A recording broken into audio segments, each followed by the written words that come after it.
my apologies there. You do you, Queen.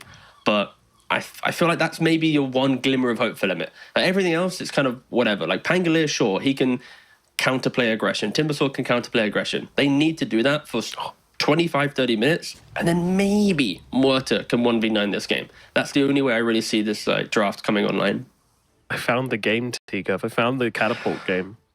Oh, you did? Yeah. Nice. It was pretty cooked. It was Invoker, Chen, obviously. We did have Bloodseeker, Ogre Magi, and Legion Commander. Oh, okay. Some pressing attack shenanigans. All right. You know what? I like that. Yeah. That's good. Like high attack speed from multiple sources. Actually, 3 sources. Oh, talking about attack speed. They don't have much, but they're still able to kill off the Venomancer. That was a segue and a half. Oh, couldn't get the deny on the ward either. Okay, first blood going the way the teams are in. Not what you would really like to see, especially after 7E got robbed of the MVP in the last game because, you know, Nomad really was an anti-mage fanboy. I really am. I also agreed with Nomad, so I guess we're 2 for 2 on the fanboys of anti-mage off lane. I just hate magic. That's it. Love I'm checking your previous games right now. Okay, to be fair, you kind of are down the correct route with that statement. You played Bloodseeker and Marcy in the last 4 games. Yeah, true. Between those, so that's kind of anti-magic heroes. Then you played some Muerta, so unfortunately magic bullets. Yeah, and then back to being you're quite on a loss streak, but that's a whole other story. We didn't need to bring that up, did we? No. Not sure that was relevant to the cast. We've got about 22 minutes of this cast left before, so if you really want to air it, we got.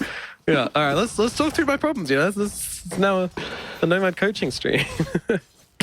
Through the lens of Team Zero. Oh, okay, but laning phase setup. Let's so limit this Venomancer and Muerta in the right spots. If if Aphotic Shield is used, there could maybe be kill potential, but realistically, I don't want to see this lineup be aggressive. I want A just to hit his creeps, get his farm, because when the inevitable team timing comes in from 0, I don't want A on this Muerta to be like 1 and 2, overplayed his hand in lane, and is awkwardly recovering. I want him to be able to make a statement when Team 0 wants to take the fight. So far, CS hasn't really been doing that. He's 2 for 1 to the 4 and 4 of the Abaddon. Yeah, for sure. It's not been like a big statement lane thus far, but, you know, early days still, you know, always level 2. Lanes can completely change from level 2 to level 3, and yeah, we'll see what timings they believe their heroes are strongest at. Meanwhile, in the middle lane, we've got the Ember versus the Timbersaw matchup. I feel like Timber does start to take this one over eventually, right? Like, oh, for sure. This is pretty much like level 4 when you get 2 points reactive, 2 points in Whirling Death. You shouldn't really get too poked out in lane. And then at level 5, if you go for the 3 points in reactive, the lane's practically over. They're going to be able to kill him off. The right click from CXK gets it done. You know what? CTY? It's a battle of the 3 letters in the bottom lane, but yeah, nice start for Limit down here. That's going to even the scoreboard at the very least and give them a pretty big advantage in this bottom side. I can't wait for the big 2-on-2 fight bottom where you have to say that CXQ beat ZZQ, but ZZQ then died to CTY. Yeah, we could also not do that, you know. Could just be peaceful in the bottom lane. Just be a good caster. Come on, you can do it. I could try, couldn't I? There we go. Don't need to back down already. We're only 2.5 minutes in. You don't see Limit backing down right now. They're already packing a punch with this offlane. They are. Yep, Scar's here to get kills. He's here to do some damage, and that's what he shall achieve. Oh, you missed the opportunity there. ZZQ, you sticky bomb onto CXQ, and then CXK, I did. But I'm not the play-by-play. Okay, we'll try it next time, all right? They literally, all 3 word players in that bottom lane did do spells onto each other. They did. They did do the spells. But okay, so mid lane, yeah, Ember's actually doing incredibly well. 21 for free, out CSing this Timbersaw. And the matchup in this mid lane will just be how they play the map. I think Zero did a really good job in the last game, just making sure that the active runes were always going the way of 7E. He practically had pretty much all of them, bar maybe 1 illusion rune. And if that happens again in this game, this Muerta will just get overwhelmed. Yeah. You can't really, like... Muerta has timing she needs to hit, and yeah. You can also make mistakes versus the hero, though. Like, you know, Fear is a very punishing spell. Calling is a very punishing spell. So if you do overdive a Muerta, you can actually find yourself in a tough position. But yeah, still very squishy, very killable, very submissive. Yeah,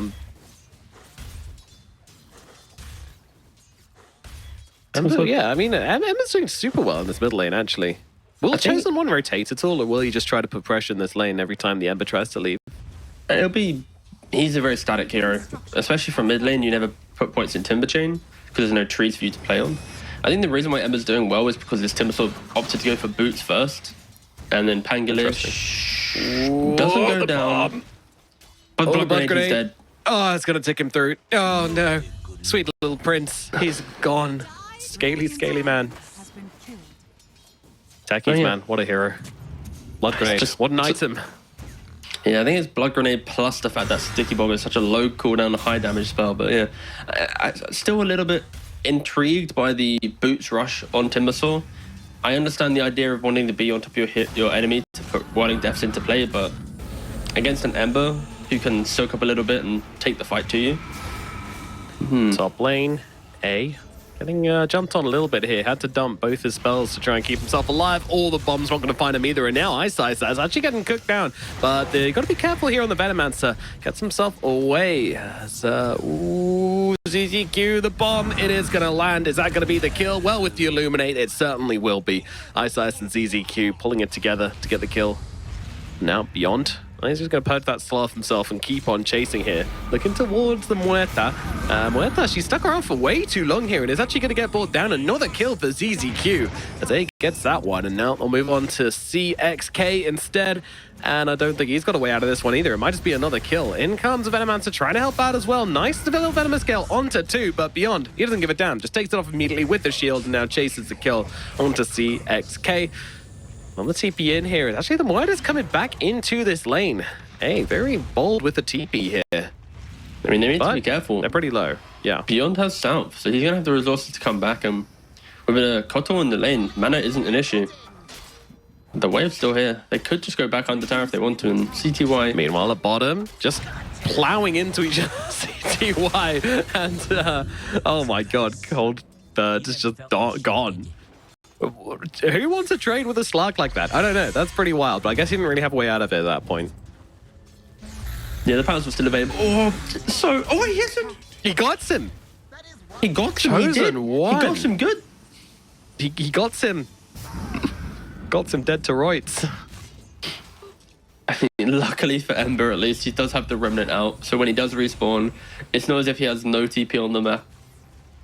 His TP's on cooldown, but yeah, I think that one kill will prevent any aggression now for Ember. Yeah, fair play to Chosen One. Yeah, it's going to slow the game down a little bit. Still a 3k lead though for Team Limit. Like there have been moments of wow, but the lead is just because all cores on Team Zero are able to reliably hit creeps in their lane. Ooh, jump into the middle lane there, actually, as Chosen One. They're trying to get a bit of revenge, and they're going to find it. 7E brings them down with the help of ZZQ and Ice. CXY? Not CXY. CXK turns up to the fight. God damn, these goddamn letters. So many letters. Luckily, why is not in this game, you know? Because that is a name and a half. Last season. Or is it season 1 where we had YYY versus YYYY? Oh no, it's 4-1 versus yeah. Dude, the names are hype. Showdown. The names are so cool. I have no complaints. It's just surely is there like no, I guess there's like pronunciations to let me actually we have the document. Let's see, is there a way is YYYYY? Let's see if there's like a pronunciation for it. No, it's not. There's no it's just YYYYY. Chusheng is going to get brought down as the Techies and the Ember jump in simultaneously. ZZQ doing a great job of baiting them forward here. Chosen One does want to get that kill and will be able to bring it down. Well, he will go down himself, but he gets Chosen One pretty low. 70 and Ice trying to finish the job. They won't be able to do it though. Chosen One, too much damage on the Timbersaw. Kills off the Ember yet again. Ice trying to get away and will be able to just run through the Mystic Flare without dropping. So big trades happening here for the side of Limit, underestimating the Timbersaw once again. This is really important for Team Limit. Like, this Timbersaw pick. Sure, in the late game, there's Slug, and he's going to kind of fall off, but right now in the exit to laning phase, he's going to be so impactful. But unfortunately for Muerta, once again, this top lane Techie's currently 5-0, now becoming 6-0, already level 6 at the 8-minute mark, or hitting 9-minute mark. Like Timbersaw, he's the one having a great game, but unfortunately, is it going to be enough to help everyone else out? The net worth still grows for all 3 cores on Team Zero. Man, it's, yeah. How much can Timber carry? That is the question. And he's not even that far ahead, so he's got his work cut out for him. No pressure, but you kind of have to do everything for your team for the next, like, 10 minutes at least. Muerta now goes to mid lane, so Timbersaw, he has the choice. Oh, he's also going to go to mid lane. He's like, shoot, get out of here, Muerta. This is more lane. Oh, I've been doing my good work here. Now, poor Muerta, level 5, walking awkwardly down to bot lane. You never want to see your carry this displaced early on in the game. Yeah, and I have to say that there's a bit of communication error there, right? I feel like you shouldn't be TPing to the lane when she carries in on the Timber, but at the same time, Timber kind of gets to decide what he's doing when he's the most powerful here in the game. So, yeah. And through all of the confusion, the one who suffers are the supports, of course, as is life. The awkward part is Timbersaw naturally would be the hero that would body the aggression from top lane. But if he then dies top to some like 4-man gank, Slark, Twin Gate, then suddenly the only hero that you have to play on, you've thrown into the vulnerable position to die. So I can see why Limit is hesitant to go Muerta mid, Timber top, play Dota. It's just uncomfortable to be in, and it is also the issue of having the Pangolin off lane. Often this hero concedes lanes quite a lot unless you start killing supports and kind of catapulting your own game, and he wants to react, and you don't want a rolling thunder into an Abaddon. So I think the key theme here is Abaddon in the off lane is preventing heroes from wanting to gank there and shove him out. Yeah. I know back when we first started playing Dota, we thought that getting your carry farm was like the only objective in the game, really. So if our carry had a bad lane, he would just go around testing all the other lanes to see if there was a lane he could do one, and we would just be like, yep, okay. You want mid, you get mid. You want bottom, you get bottom. Yeah. It is very refreshing, the change in that regards. 4 Protect 1 was... Oof. Tough times. Like, we're still kind of in like a hybrid era of it sometimes, based on hero picks, but it's not like regimented where every game you go in knowing, okay, I'm going to have 200 net worth, but my carry's going to be king, he's going to be vibing, loving life, you know? It's like... Yeah, and if he's a jackass, then you just gotta kiss his ass anyway. All right, yeah. Did I tell you? You're 1 second, hold on. Look at Venom real quick. I'm watching. He's dying, unfortunately. Chosen on the half HP, all by himself. Plenty of stuns and spells. Surely he goes down here. Surely he goes down. Timber chain across, going to keep him alive for the time being, but Ember Spirit is chasing, and 70 will be able to bring him down. Now CXY is also going to be entered into the chopping block here beyond, and 70 fighting hero after hero. Oh, the shield keeps him alive. Another turn around, looking for the Pangolin as well. Coldbird to fall. 4 heroes dead on the side of Limit. They try to turn up to this middle lane engagement, but it is just not the fight they were looking for. And now their bodies are strewn across the middle lane of the game. Yeah, just really nice rotation there from Zero. Just the fact that you bring your Abaddon mid, you bring the fight, and I think Chosen One, he thinks he's a little bit tankier than he is, but he has no real magic resistance right now. So unfortunately, he is going to die to the constant magical spam that Zero is able to apply in the early game. And here's the replay. So we tune in, the Venomancer gets jumped off the bat, but look at Chosen One, he's already half HP entering the engagement. At this point, they're like, guys, he has no reactive, he has no magic resistance, stacks, just click him. And he just dies. So he's just a boy. A bit of a blunder. Yeah, big blunder. Well, Chosen One, he's gonna have to learn from that one, but yeah, that's oh, I can't believe the Pangolin messed up that as well. That was rough. Like, he could have just stayed in him live for 7E. Nah, I thought he might have overstepped his boundaries here, but he just got this Coddle just charging him up over and over again. And he's not done with the kill here. Really wants to bring down CXK and will be able to do exactly that. Now runs himself out. Chosen One still chasing on this one. Might be able to finish off 70 here, but no. In comes the support. CZQ locking him down, blowing him up, throwing in the damage. Chosen One still chasing here. Really trying his hardest to finish off 70, and the support's actually left. They got bored. They were like, yeah, you can deal with it. Oh, the Chakram. It connects. Chosen One trying desperately to finish the job and will be able to do it. It's a huge dub for Chosen One. Now, can he get away? 4 seconds on that TP. Atekis is chasing, but Atekis won't be able to do much by himself. Chosen One, he's going to be absolutely fine. What a Chad. I don't know if you were looking at the minimap during that, but that little blue icon in the safe lane, yeah, that's the hero that's currently not playing the game. That's called the Slark. He was there hitting 3 lane creeps whilst Timbersaw was doing all this aggression. Like, he could have easily poked his head over, used his Echo Saber, helped out the boys, but he was like, nah, man, I'm just farming. He's got his Aghanims complete once he disassembles, but it's just funny to see that CTY just completely ignored any of these main engagements pretty much. And the win probability, 81% to Team Zero at the 14-minute mark. It is an 11k lead, 15 kills to 5. Oh my goodness. They're really doing it to them again, aren't they? Oh yeah, all right, I need to tell you a story, Nomad. And I thought this cast would be the best Yay, time. So I was playing a ranked game, right? And as we were playing, I had a mid-arc warden. He died to a rotation. Second time, we come in.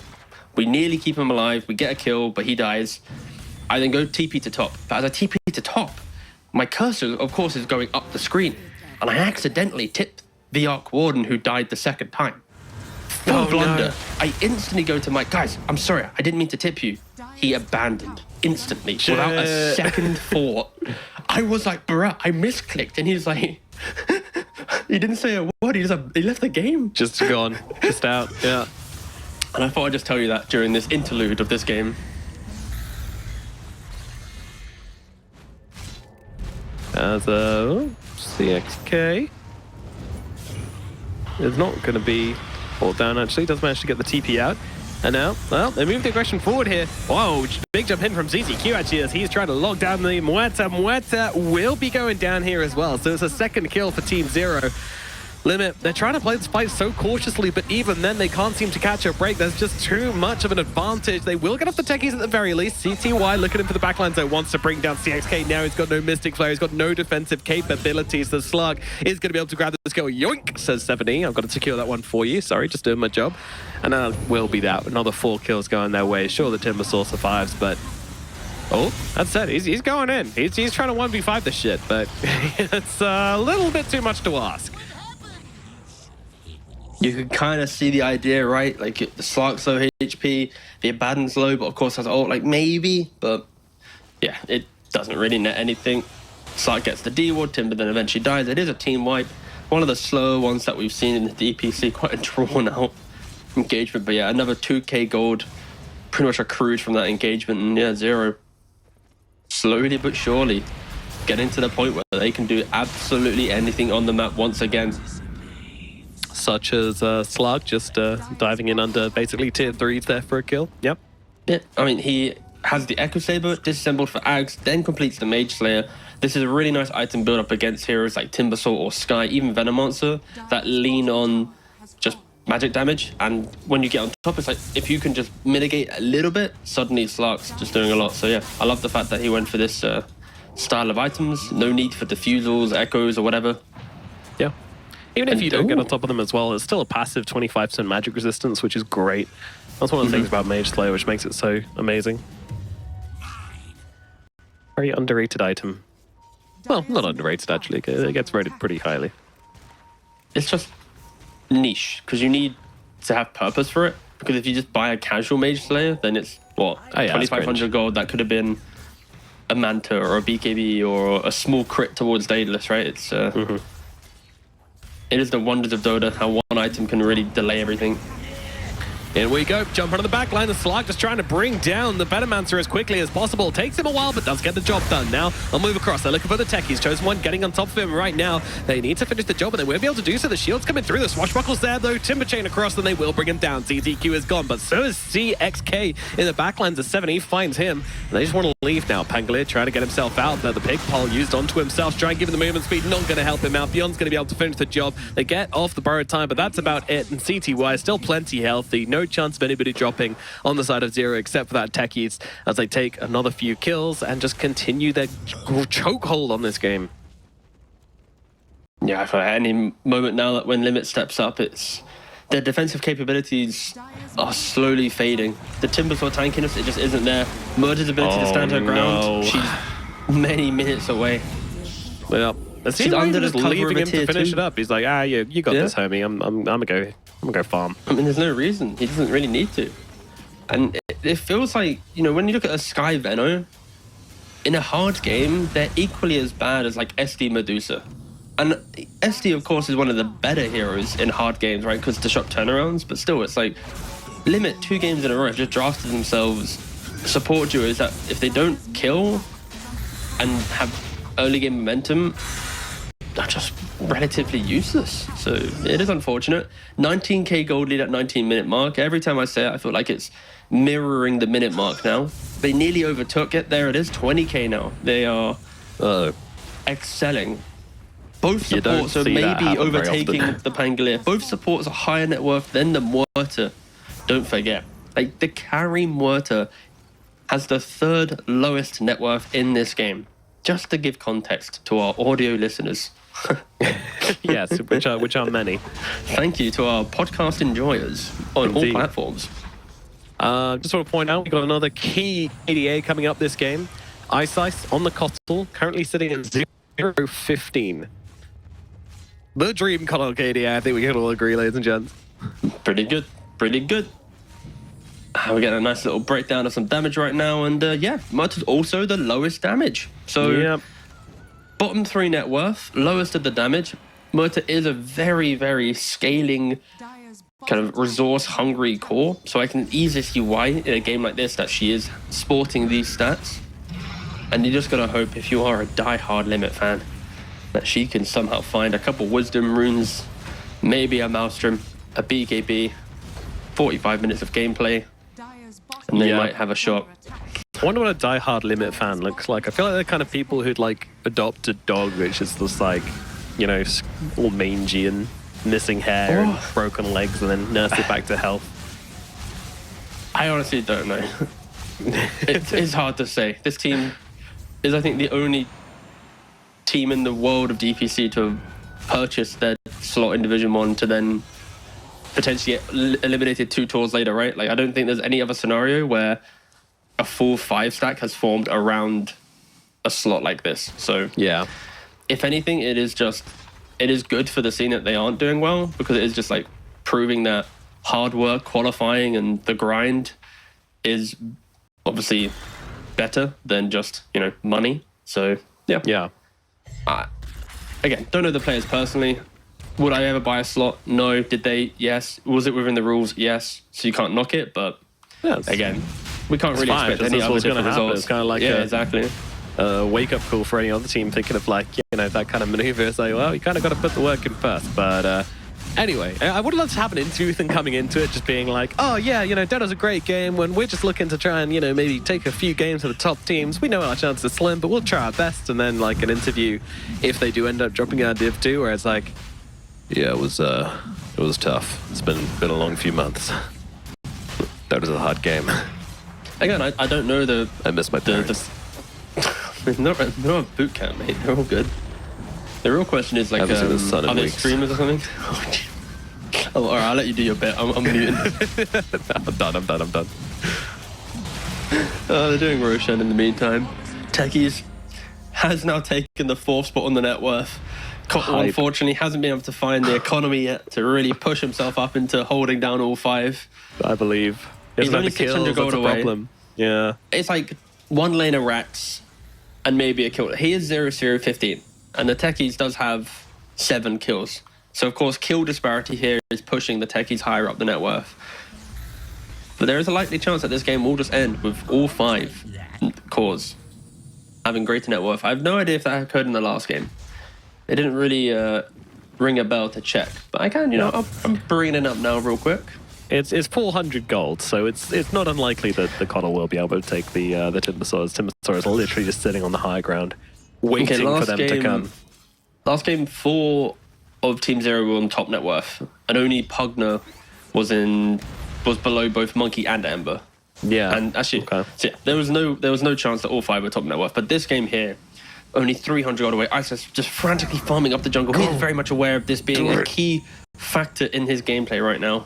Yeah, and he will of course know everyone's net worths because he is in fact Yes. cheating. No. No, he's just No? clicked around his Okay. heroes and saw the inventory. Let's not say that one, Calculated. Nomad. Right, Yeah, let's right, not say right, that. okay. Yeah, nice. Team Zero is a very fun, upcoming looking team for sure. I mean, when you have, what is it? Icehouse on the team as well. You've got kind of hallmark names that have been around the scene for multiple tours. Like, you kind of feel like this will be the fringe team that will maybe bounce from Div 1 to Div 2 consistently, maybe. And then at some point, they'll kind of enter Div 1 with that correct mindset. So this is like an upset team, I feel like. I'd be surprised if they qualify for TI, but they have like the ability on a good day to take like the IGs to 3 games and suddenly beat them. And now it's like, okay, IGs are qualifying to TI through the regional qualifiers, right? So it's a hero to respect for sure. Yeah, they're a team with high potential, no doubt. And proving it here, you know, slapping down these limit guys like some of the top teams have. So, yeah, following in the footsteps of giants. And Ice still just farming up like an absolute madman. He's like, come on, I gotta do it. And he does it with that creep. He says over the top and manages to get into the top 5. Oh my goodness. Absolutely All right, Team delightful Zero, if stuff. there's ever a time to go high ground, it is now. They just tried to smoke up as 5, but instantly yeah, dead. BKB is there, but Muerta, yeah, she's gonna fall. Down goes the Venomancer as well. A roll in from Cold Bird. He was just chasing him. Where are you going, buddy?